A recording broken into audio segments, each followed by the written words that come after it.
नमस्कार बंधुरा स्वागतम गृहिणी रान्नाबान्ना चैनेले।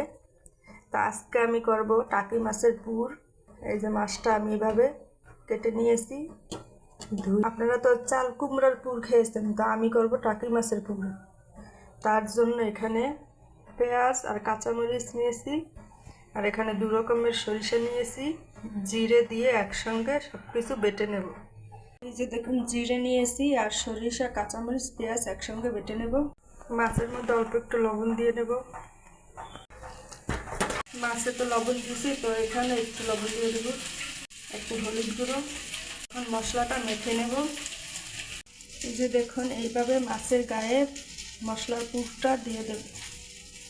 এই পাশের মাছটা দিয়ে এইভাবে চাপা দিয়ে দেব।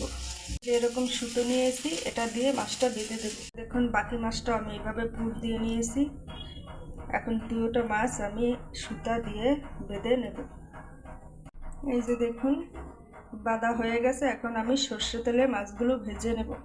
তেলটা আগে থেকে দিয়ে দিয়েছি, গরম হয়ে গেছে। এখন মাছ দিয়ে দেব।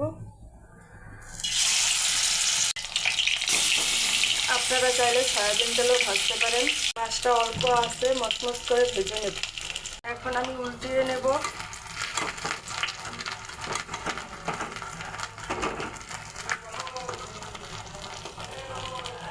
এই যে দেখুন, কত সুন্দর ভাজা হয়েছে। এভাবে লাল লাল করেই ভেজে নেব। এরকম রান্না যদি না খেয়ে থাকেন, তাহলে এইভাবে রেসিপিটা দেখে রান্না করে খেয়ে দেখুন, দারুণ লাগে।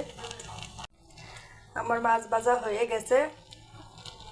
তো ভিডিওটি ভালো লাগলে অবশ্যই সাবস্ক্রাইব করবেন আর কমেন্ট করে জানাবেন কেমন হলো। তো আপনারা সবাই ভালো থাকুন। এই পর্যন্তই।